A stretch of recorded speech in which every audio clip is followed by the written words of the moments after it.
Welcome to Small Biz Life, episode 84, your small biz advertising guide.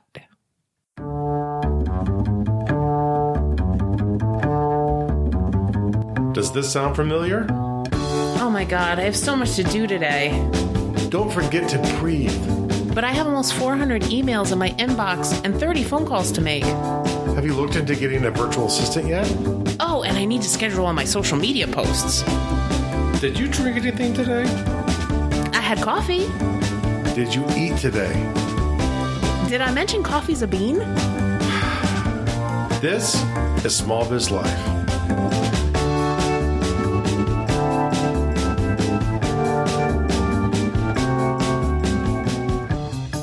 Hey guys, welcome to Small Biz Life. We're here with another exciting episode for you this week. Yes, we are. And we are here for all sorts of reasons. But in general, what we like to do is to help small business owners dream big. And then we try and help them get the crap out of their job. Because you know what? There's all those things you hate to do. So do we. So do any small business owner that I've met. So come along with us for the journey today. Yeah. So, this is a topic that I'm really glad that we're getting to, because I think a lot of small business owners, they don't really have an advertising plan. They just kind of like throw stuff at the wall, right? And hope that something goes viral or something hits or, Yeah, they'll put a product up either in someone else's online, e-commerce thing like Amazon or Etsy or one of those things and hope people find them and buy them and it doesn't work. Right. Or they'll, they publish a book or, they put, a program online or a course online, and then they just kind of sit there and they're like, all right, so why isn't it selling? I talked to 100 people and they all said they were going to buy it and no one bought my book. Yeah. So we're trying to help you put together an advertising strategy for your business. Because really the problem is oftentimes we think of it as a cost. There's a cost to advertising and where that's true, especially early on in creating a sales funnel. But the thing is, ultimately, if you can spend $1 and get like $1.20 or $2 or $3 back out of an advertising, that's actually no longer an expense. There's still an expense part to it, but if you get more money from it than you put into it, that's good. Right. And I think a lot of people aren't even thinking that way about advertising. So, if you can come up with a system so that you spend $1, but you make 2 or 3, then you've got a really good strategy, right? And then you want to keep that advertising going. Especially for those of you who are selling digital goods, that becomes a no-brainer because as long as it's working, you keep putting money into it, right? And then you keep putting money into it and you keep getting more money out. That's awesome. Exactly. So we're going to talk about some things that, you need to be thinking about before you even put that strategy together. And then some ways that you can advertise your business. And some of these are free and low cost. And then some of them have some additional cost to them. Yeah. And we'll kind of knock the free ones out first because we kind of talk about these all the time and we think about them as sharing. And a lot of times I think we think about it as sharing our free content. But there's really some other free ways of doing things than just your normal blog or video or podcast content. But the thing is, how often do we think about how we're going to share those out to people, or where and when, and how often we do it? So the thing is, you should have a little free plan for all of your content to make sure you get the most people in to introduce yourself to them, right? That's what we use it for. Right, exactly. So, I think before we start, we need to look at kind of some strategies that you need to have, some things you need to think about before you even start your advertising. Mm-hmm. Okay, so the first thing that you want to do is you want to understand what is the purpose of your ad. And a lot of people don't do that. They just think, I'm going to do an ad. Yeah. Okay, well, what's the purpose? Yeah, because it might be to sell a product. It might not be. Because remember, ultimately, our job as entrepreneurs is to come up with a strategy, a funnel to sell things to people. And so some of our ads might not be designed to sell a good. And really, if you're selling something expensive, how well is that going to work if I like throw up a Facebook video ad and, I sell a $5,000 course, I might never get anyone to buy. Right. So you've got to kind of think about, are you introducing yourself to somebody, right? So are you running ads maybe against somebody else's community, somebody else's page, and you're trying to introduce yourself? Yep. Are you trying to reinforce the relationship with maybe people who already like your page?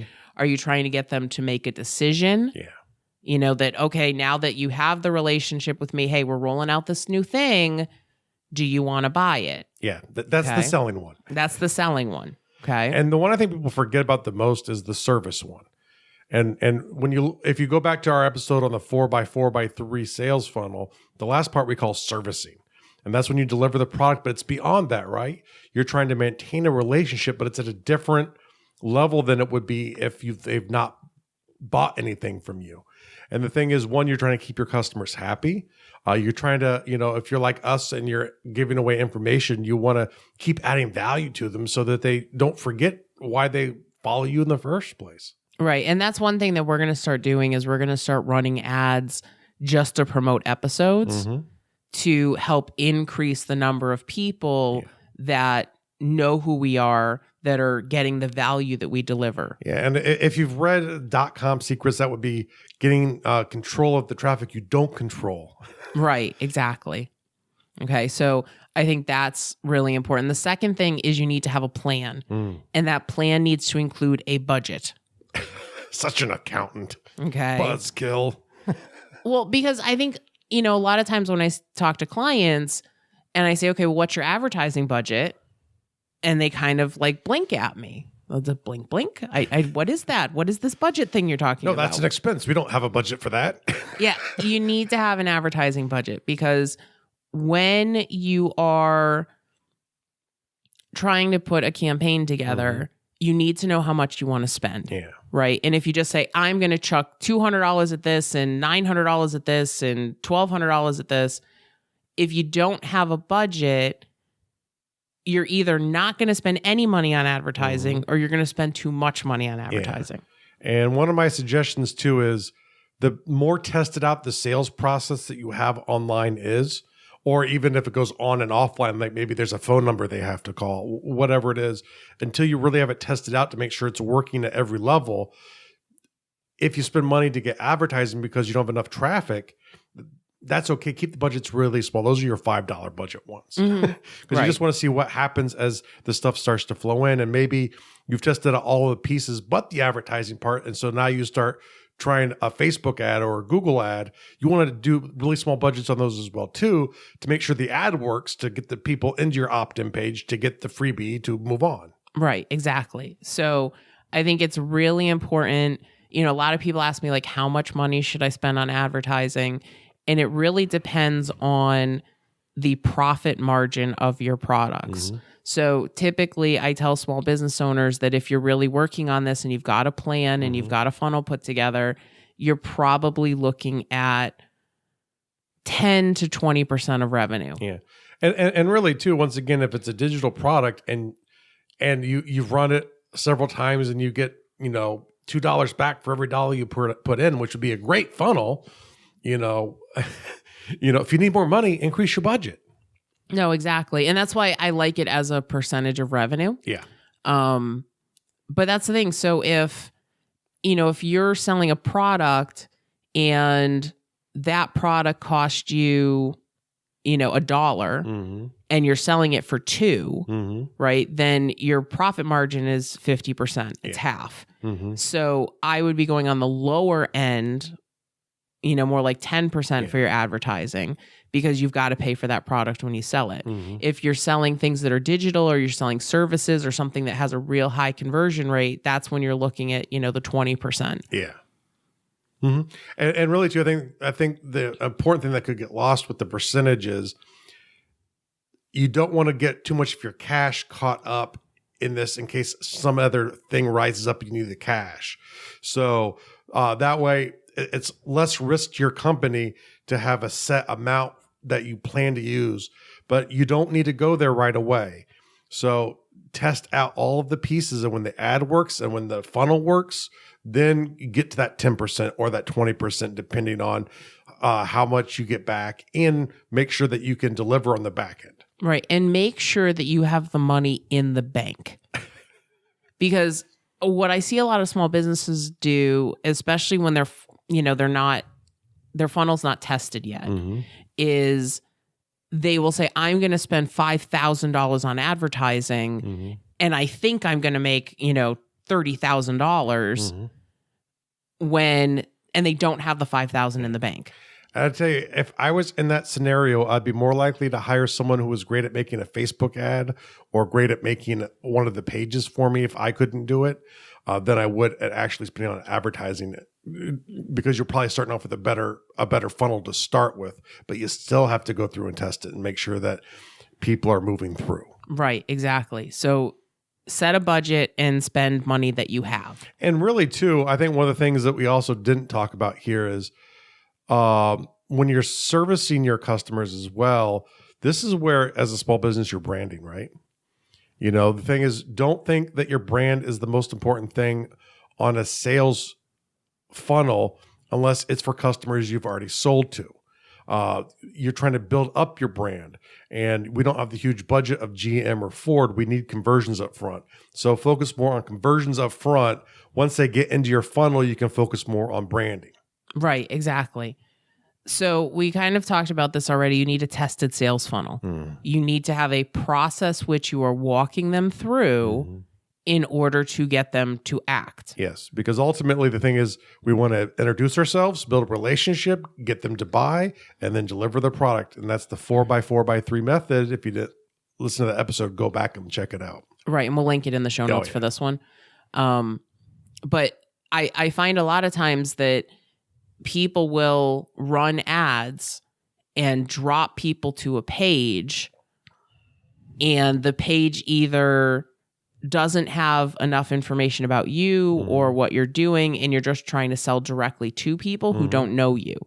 That is not an effective way to create sales. Well, it's also depending on what you're selling and what price point it is and who you're trying to sell to.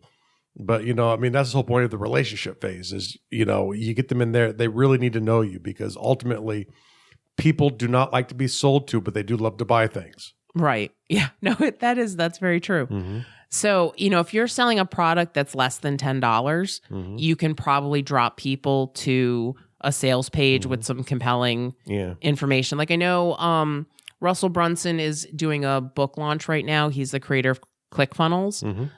He's the author of .com Secrets. And then he has a new book that's coming out. It won't be on Amazon for like 2 more months. But if you go to his website, you can order it now. What he's doing is he's saying, hey, listen, this is going to be a $20 book when it gets to Amazon, but you can get it free if you pay shipping and handling. And it's so it's $7.95, I think, to get his book. And he's probably still making a small profit on shipping and handling, but it's cheaper than it would be out of the gate. Right. So, he's probably making a couple bucks on the book, but what he's trying to do, it's funny because now when I go through and I sign up for stuff just so I can see what other people's sales funnels look like, that's a tip that he gave us. Yes, and that's a brilliant tip. If there's someone, even if you consider them your competitor, if they have a sales funnel that's working, buy the product. But so what his funnel does, though, is it's like, okay, so here's the book for $7.95, right? You just pay shipping and handling. The book is free. But then there's like all these upsells when you go through. So it's like, wait, you could get the book and you can get this other thing and that other thing for $47, or you could get this other thing. And he's like leading you through this path that even when you say no, he's like, okay, well, how about the book and this thing? And then at the end, it's like, okay, here's a free webinar that I'm doing, which is probably going to upsell you into his like $1,000 course. Yeah, or into ClickFunnels, which is really what you're buying for the $1,000 course. Right. So, I think you have to have a strategy. And next month in Small Biz HQ, if you're not a member, this is a good time to join. This is a good time to join because next month we're going to be talking about sales funnels and how do you build an effective sales funnel. And I've been secretly developing a tool for them as well, so they can whiteboard it if they don't have a whiteboard. Oh, yeah. No, I like that. We were talking about that the other day. So, go to smallbizlife.com, click on click on Small Biz HQ and check that out because it's an amazing value. We're starting to get testimonials in from the people who are members. It's a little embarrassing. And they're just no, but it's like in a good way though. Well, I know. It still makes me blush when people are like, "Oh, you've helped, you've done this, you've done that." It's just, but it's awesome. So we're really excited about that. The next thing is you have to know who your audience is and have the ability to target them. So it was funny. I was on Facebook last night and I got an ad scroll across my timeline and it was like, "Are your kids out of control? I'm like, wow, you did a really poor job targeting because I don't even have children." So, no. So that's one of the ones I actually went in and I was like, don't show me this. This is not relevant to me. Yeah. But that shows me that the person that put that ad together did not target their audience well. Or they were targeting specific groups and they were smaller groups and then they couldn't get rid of other things because their audience size became too small. Right. And especially with online advertising, it is so easy to really zero in on your audience, but you need to know who they are and you need to know where they hang out. So that's really important. And then one thing that I see a lot of people do when they're running ads is they don't track. When you're running an advertising campaign and you are spending valuable dollars, you need to be looking at the performance of your ads. And I tell you this in full honesty. I'm going to look over towards the camera because I'm a ham. I will not spend $1 on any form of advertising that I cannot find out the results from. So if you have a website, if you have anything, and I can't even tell my clicks that come through, there's no way. Zero. Right. And I think that's super important. If you cannot get information on your return on investment, do not put your money there. And as we go through, your different options, we're going to kind of talk about ways that you can look at ROI, but it is incredibly important that you are able to track how much traffic is coming through that ad. Is it converting? And you've got some tools to do that. And we're going to talk about those as we go through. Yeah. Okay. And the other thing is you have to be able to improvise. So if your ad is not doing well, you need to go in and say, okay, I'm going to change the headline and run that for a day. I'm going to, and just change, Jeff has said this before, change one thing at a time. Yep. And give it time to check the results. So if people get stuck on your opt-in page, change one thing on the opt-in page and try again. Right. But, this is not like a set it and forget it kind of thing. You need to be looking at this and see how your dollars are being spent and whether or not you're getting the results that you want. And the thing is, the newer the funnel is, the more time you're spending here. The more analysis you're doing, trying to figure out and make fixes. But even if it's an established funnel that's made money for you for 6 months, go in when you start a new ad buy and verify that it's still working, because maybe something's changed and it's no longer a converting funnel for you anymore. Right. Okay. So let's talk about some types of advertising that you can do. These are the ones you pay for. Right. So the first one we consider traditional advertising. This is your print, your broadcast, your radio.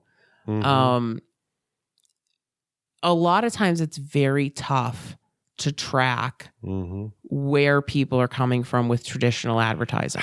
I personally, and I'm biased here, so I'm going to be upfront. I have zero interest of doing any traditional marketing. Even if I was running a brick and mortar store, I don't think people are consuming those things as much as they used to. I even think the subscription numbers that they have for newspapers and for cable companies are all inflated.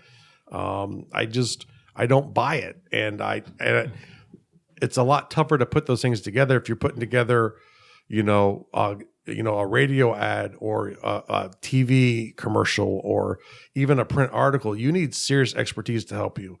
Unless your skill is in that, you're probably not going to be able to put the stuff together and make it work. Right. And the thing is, it's unless you're going into a specific publication that targets your market, or, you're advertising on a specific TV channel or a radio station where your demographic is there, it's very hard to track your conversions unless you're doing a coupon in print. Yeah.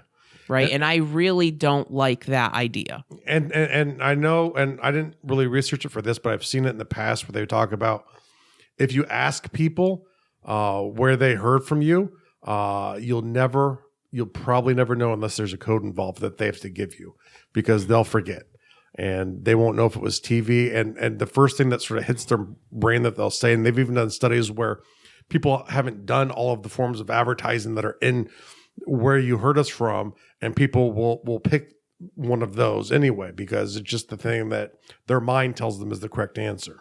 Right. So if you're doing print or broadcast or radio, one thing you can do for tracking is you can have them put in a code on your website, or you can have a domain that they go to that is just in that print advertising, and then you can track how much traffic is coming in through that domain. And you'll see that in a lot of the clever infomercials now, where it's like, hey, go to this website and enter in Fox News 14, Fox News 14. And then they're probably even maybe a different codes for different shows. Who knows? But I just think it's expensive. I think it's a lot harder to pull off this form of advertising. I mean, I can see why bigger businesses maybe do it, but I just think it's a waste of money, to be honest. Yeah, I think, like I said, it's really hard to target the people who you want.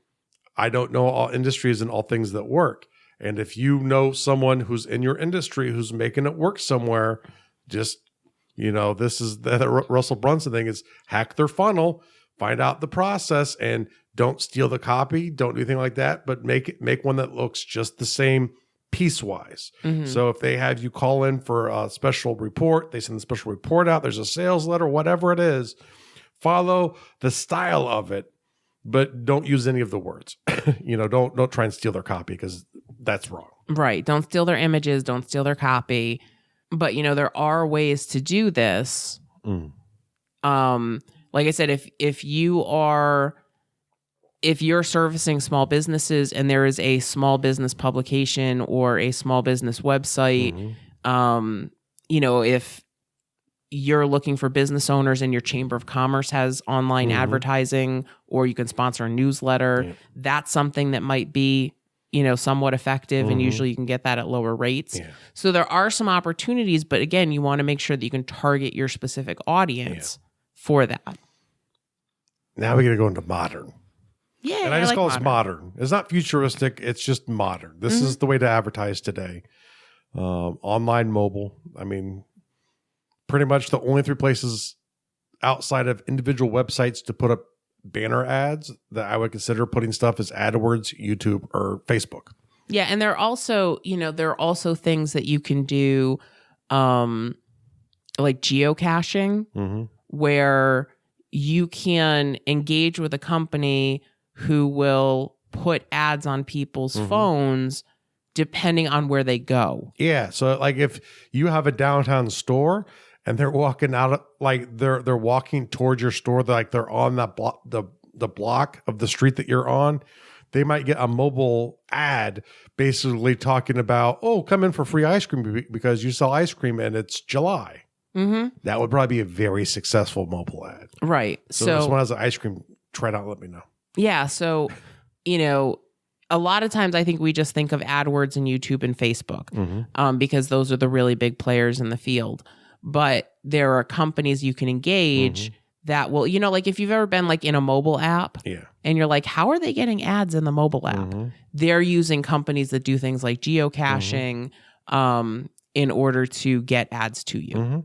Yeah. And when I talk about AdWords, YouTube, and Facebook, that's where I'm doing sort of my traditional style of advertising in the modern age. But yeah, there are other services and companies that might be able to provide it in a certain way, especially for your brick and mortars. You have to get it to their phones. You have to get into their phones. Right. And so, even notice we didn't list Twitter. No. We didn't list Snapchat. And Instagram, I consider Facebook at this point. Right. Yeah. You can run your Facebook ads to Instagram as well. But the reason that I don't like Snapchat and I don't like Twitter is because I cannot get demographic information for placing ads in either of those places. And this is something we want to know, not because we're trying to be sneaky, but we want to make sure that we're talking to the right person who we think we can help. And if we're not talking to that person, I'm wasting their time. Right. And my money. Exactly. So whenever you're doing something that is on, either online or mobile, you want to make sure that you can really target in on people. Super important. Yeah. Okay.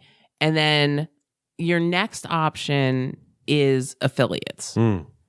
And the way an affiliate arrangement works, we actually did an episode about affiliate marketing from the other side, like if you want to be an affiliate marketer, but you can enlist affiliates to help push your product and services for you. Yeah. If you have better website cart software, a lot of times it will integrate stuff in to allow you to do affiliates. And there are also third parties who you can set up affiliate arrangements through. Like ClickBank. Yep. Right. So the way that works is people sign up to be an affiliate and they will push your products and services for you. When they sell something, they get a cut. And online, it's usually somewhere between 30 and 50%. And some people go, oh my God, that's a lot of money. But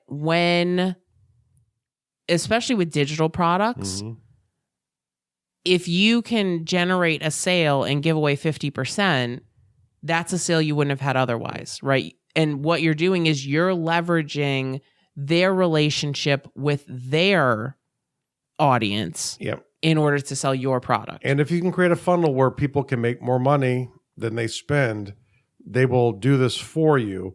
And Russell Brunson, I was watching a video from him, and he was talking about a person who essentially had no launch on a product online, went through, created a funnel, started getting affiliate people, like decent affiliate people to test it out. They were making money. They were going to their friends who do affiliate marketing and telling them. That's how Russell Brunson found out about it. He found it, it's like, oh my goodness, this is awesome. Because he's like getting $10 for every person who clicks through from his list. So then he starts pushing out and he starts telling other people. And in 6 months, the guy, without launching his product, made $10 million. Yeah. And I believe that was take home.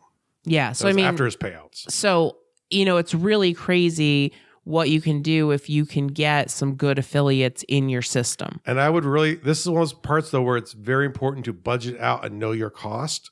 Because not only can you make a lot of money doing this, there's a little bit more risk here, because if you cost your product out wrong and all of a sudden now you sell $10 million worth of product and you owe out 15, to affiliates and to software and to get it delivered, then you're in huge trouble and you're out of business. So you really got to be sharp with the numbers, I think, to be able to pull off affiliate marketing. Right. Because that's the thing is like if your profit margin is 50%, which means that after you pay all of your costs, right, you have 50% of the revenue left, and you end up coming up with an affiliate agreement where you pay the affiliate 50%, there is nothing left for you. Yes, you will not get paid. And, you've got to be careful, because a lot of times when you do affiliate arrangements, you're going to see like your list is going to grow. You're going to have more people on your platform. And so, the bigger your list is, the more you're going to pay for your email service. You might have to pay more for whatever platform you're using to deliver this some content. Platforms scale out the cost the same way mail services do. Exactly. So, if you're going to try affiliates, I would try like 1 or 2 and kind of see how that goes. And then, and again, these people are helping test your funnel to make sure your funnel's effective, because the worst thing you can do is sign up affiliates and you have a really crappy funnel. Yeah, because if they run against their list and they just get nothing, the affiliate marketing stops and you will not get them to ever help you again. Right, exactly. So you've got to be really careful with that. And, I think this works really well to start with a lower cost item. And then kind of see how that works, right? And how the conversions are. Because the cool thing with affiliate marketing is you don't pay them every single time you get a sale from that person. It's only on the first sale. So if you have people go into a $20 or $30 product and you give away $15, and then the next time you sell to them, it's $1,000 product, you're not necessarily paying that affiliate fee of 50% again. Okay, so, just kind of be aware of that, how it works. Guerrilla marketing. I love guerrilla marketing. I think it's a lot of fun. Yeah, I know certain parts of this I'm pretty good with. Other parts I don't know at all, but I get that they're there. So guerrilla marketing is really more about getting your name out there and building brand awareness than it is about direct sales. Yeah. Or typically we see it for direct sales is typically for live events a lot. If you have a live event at a conference center, you get some guerrilla marketers to plaster areas that you want with flyers. But it's targeted. It's like, I know there's a lot of people in this community that would like my stuff, so we're going to hit that community. But we're not going to go to this other community because they're not interested. Right. And I mean, guerrilla marketing can be as simple as leaving flyers in a neighborhood. I mean, that's considered part of guerrilla marketing. Guerrilla marketing also includes things like gamification. If you're at a fair and you give away like free branded temporary tattoos. Yeah. Or it's like, think about it. When you're at those fairs, the reason people are giving away free stuff at their booth is not to be nice. Is they want you to come over, they want a chance to talk and interact, to figure out if they even want you as a lead. Because just because you want the free thing might not mean you want to be a lead, but in discussions, they might find out, okay, this is a good person for us to go after, and then they're going to market you. Right. Well, and the thing is, too, is that, have you ever been somewhere, a fair or, some other, where there's a group of people and a lot of people are wearing like the same button or the same t-shirt or the same hat, or, they all have a bag from this, from this place. Like the reason that people give out free bags, especially bags, at fairs and things like that, is because then everybody's walking around with their bags. So you keep seeing like the brand and the brand and the brand and the brand. And you see it over and over and over again as you're walking around. So if you listen to our episode on burnout, which I think is episode 82, we talked about System 1 and System 2 memory. And what these people are trying to do is they're trying to get into your System 1 memory, right? So you keep seeing the name of this brand over and over and over again. And then when you go to the store, you see that brand and you go, ooh, I should buy that. Yeah. Okay. Oh, that's good. Yeah, that's good. That's the great thing with System 1 and System 2 memory. They don't have to be right. They just have to work. Okay, so this also includes things like gamification. And that could be anywhere from you give badges out to people for doing things for you on your website so they can earn a badge for their 100th share, for their 1,000th share, or the old forums would give you, what was it, like new names, like, you're an entry level forum person, and then you're a superstar forum rock star. So it would kind of shift around, or more commonly, and probably the most common throughout all of human history, is your free giveaways. Right. And, there are a lot of systems out there that you can use to help you gamify things. Let's say that you rebranded your website, and so you want to relaunch your website. You can use a site called Thunderclap, which will allow people to basically, you write a Facebook post and a tweet, and people can go in and say, yeah, on the launch day for the website, I am going to post this on my Facebook wall. Oh, and yes, you should have a funnel to get people into that too. Right. And, I'm going to have a tweet that goes out. And then what happens is like, it holds all of those people that say that they're going to post this, and it posts it on your launch day. Yeah. And it's cool because like you get to see like, hey, I added, for example, like when I do this for people, I added 3,000 people to their Thunderclap. Yeah. And what you do is you set a number of people that you want exposed to your tweet, right? Or to your to your message. And so you can say like, I want, 1 million people to see this on launch day. And so every time somebody signs up for it and they add their 3,000 people, right, you're getting closer to that goal. So it's a really cool way that people can help you for free. They don't, it's not like, hey, be here on launch day so that you can post this. Thunderclap will automatically post it for them. Once they sign up, and as long as they don't unsign up, then they will it'll happen automatically. So you're getting them to act at the moment you have them excited, just like you would for a sale. But it's also a great way to, if you have something big coming up or getting ready to launch something new, to get a lot of exposure virally quickly. Right. Yeah. And this would be, this would work really well. Like if you're going to do a free webinar, if you're going to launch like a new giveaway, you're creating a new funnel, this is a really cool way that people can help you out without spending any money. Yeah. Another way that you can do it is through Rafflecopter or King Sumo. Those are giveaway. They're giveaway apps. The thing that you have to be really careful with is you want to give away something that's related to your business. Yeah. I mean, it's great to say, hey, come and sign up and get a free car. You'll probably get lots of people to sign up. But if you're trying to sell gardening equipment, how many of them garden? So it's not a good giveaway, even though you get a good giveaway does not get the most people to sign up. It gets the correct people to sign up. Right. So like if you're a coach, you can give away a free coaching program. If you have a subscription service, you can give away, a 6-month subscription or a 1-year subscription. That way you're getting the right type of people in there. And the cool thing with these two options is that people get rewarded not just for signing up, but also for sharing and for performing other actions. So it's another way to get to a thunderclap.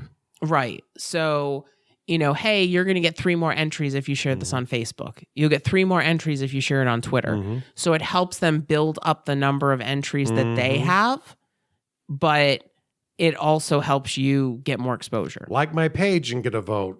Join my group, get a vote. I mean, it depends on what they do, but essentially you can piece together different activities and maybe even make it every day. If you come back, hey, come back and get some more votes today. If you have a good prize, they might do it. Right. It's like me for my free houses on Food Network. HGTV. Yeah, the Food Network doesn't give away houses. HGTV gives away houses. There's some of the emails I get because of that. Okay. The next one, and this is another more modern one, is website rebranding. So let's say you're coming up to, you're an author, you're getting ready to release a book, or you're getting ready to start a live event, or you've just remodeled your store.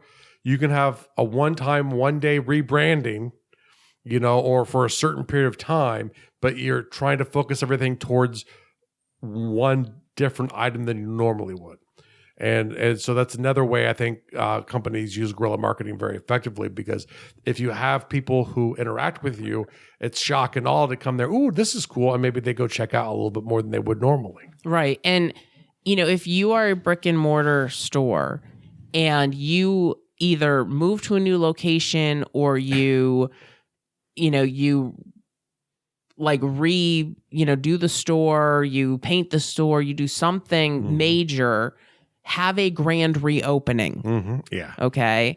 Get your local chamber involved, run Facebook ads that you're having this reopening, make it a big deal, have balloons, have food, have all sorts of stuff, and try to get people in the door for this, and make it an event. Like make it, you must be there. It's going to be awesome. Okay. That's a great thing to do. Yeah. To build up some buzz for your business. Like, especially if you're moving to a new location, it's a really good thing to do. Okay. Product placement. Now we could start big here and talk about getting like your product into a movie or whatever, which those are options if you have the money to do that, feel free. But I think we're going to think a little bit smaller here for a second and go, I think the two most effective product placements are really, there's one, if you have partners who sort of come close to what you do, but you don't really overlap, or there are areas you don't overlap, make agreements with them so they feed you in customers and you feed them in customers. So you're trading customers back and forth, and maybe there are even funnels built up both ways to where, you're taking, if you get the wrong person in through your Facebook ad, you're redirecting them to a funnel to get them to one of your adjacent partners, someone who does something similar to you, but not quite the same. Right. One really effective, if you have an actual product, one way you can do this is if there are celebrities or they're well-known people who,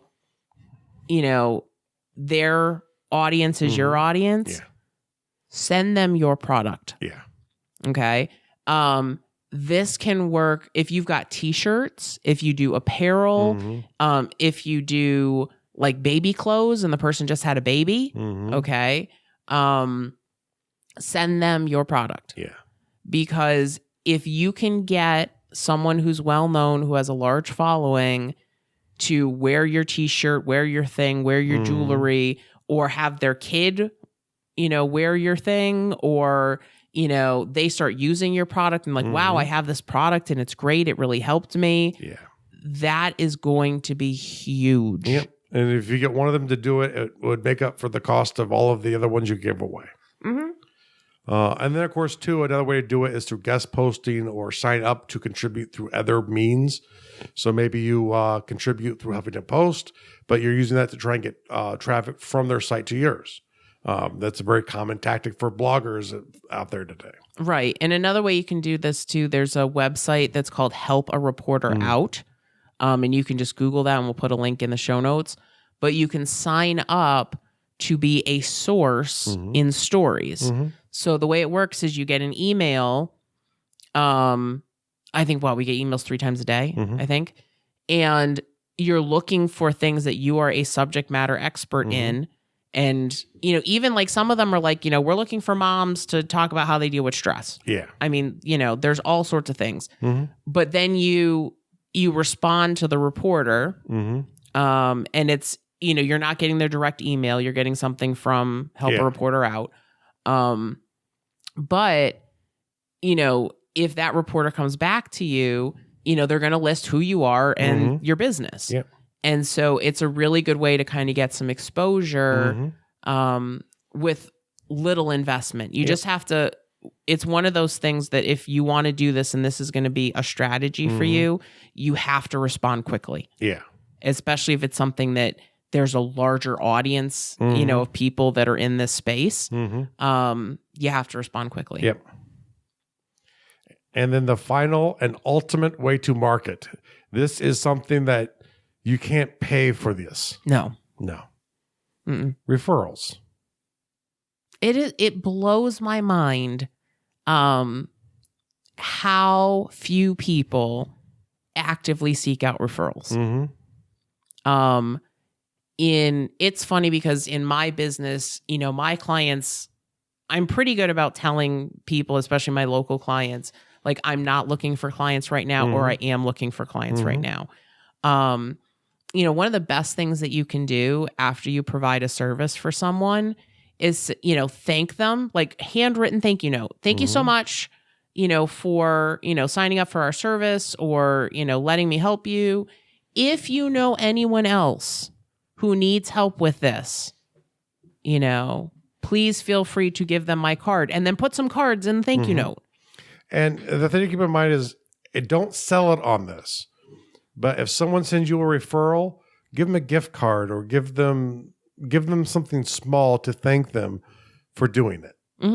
It could be like a $5 Dunkin' Donuts card or $5 Starbucks card, just something to say, I really appreciate what you did. If you want new business that's easy to convert, the only way to do it is through a referral. Right. And then when you send them the gift card and you thank them for the referral, you send them some more cards. Yeah. Put like 3 more cards in with the gift card. Yes. Okay. Because that kind of says like, okay, if I give someone a card, I may get a gift card. Little Pavlovian conditioning. Works on me. Exactly. Okay. So that is a great way. And I think a lot of business owners are terrible at that. Yeah. So, that's free, right? I mean, if it doesn't generate any sales, it's going to cost you a little bit of money to send out thank you cards, which the the benefit that you're going to get sending out handwritten thank you cards is immense. Right there, that is going to really solidify your relationship with that client. And if you get referrals off of it, so you send a $5, gift card to Starbucks, if you get a referral, you've made revenue, right? So it's like the opposite of advertising, because the revenue comes first, right? And then you pay it out. Yeah. It's a beautiful thing. Yeah. All right. Now, a few things to keep in mind as you're going through. If you decide to spend money on advertising without testing out your sales funnel and making sure everything's in place, very carefully watch it and manage it. Don't just throw it out there and expect it's going to work and then be shocked. I just spent $1,000. I didn't get any leads. Well, maybe the funnel didn't work. Maybe your product's good. Maybe there's even parts of your funnel that are good people just aren't getting to. You have to be very judicious with spending money on advertising if you don't have a tested out sales process. Right. Another big risk, not targeting. Okay. If you just especially if you have a very small niche, like Jeff is a fantasy world builder, right? We are not going to put an ad in People Magazine. No. Okay. We are not going to put an ad in our local paper. Not going to create a TV commercial for my podcast. But yeah, we're seeing that on PlayStation View. Yeah. But hey, it might work for that people. They're doing movies, so maybe it works for them. Right. But if there is a convention that a lot of fantasy people are going to, it might be worth spending a couple $100s to sponsor that convention if it's going to get our name all over the place. Or hire a guerrilla marketer to slather it up with flyers. There you go. Or put flyers on all their cars, or get stickers and give out stickers at the convention so everybody's got a, Gardul World Builders Anvil sticker on. I'm a fiction writer. I lie. There you go. So, make sure that you're targeting well. And now bad gamification. There's a risk in gamification that you actually disincentivize people to do what you want them to, which is to share this stuff out. And so when you're doing a giveaway where you're trying to get the people who are joining up to give it away, don't reward them for bringing in more people so they feel like they're getting more chances to win, and you're giving them more chances to win. And if you don't do that, the problem is if you have a great giveaway and someone joins up, I ain't telling no one I want the PlayStation or whatever you're giving away. Right. And here's the thing, the really good ones like King Sumo will reward them for every person they bring in. Yeah. And that's the best. So like if they know they're going to get, and you can tell them that they've got an extra so many people from people who've signed up from them, that might incentivize them to share even more. So right. So that's the thing. So if like, hey, for every person you bring in, we're going to give you 2 more entries. Like that will get people to bring other people in. And now for the biggest risk, which is very similar to the best form of advertising, but in the opposite form, is you have to be able to deliver what you're selling. If you cannot, you're going to go out of business. Right. And maybe go to court. And I've seen this with Groupons. So if you don't know what Groupon is, it's a site that offers deals, and a lot of them are small business deals. And they're highly discounted. And so Groupon gets a cut, and then you get the rest of the money.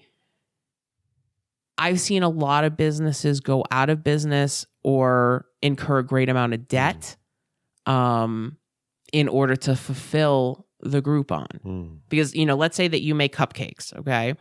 And you say, I'm going to get, a dozen cupcakes is normally $30. Yeah.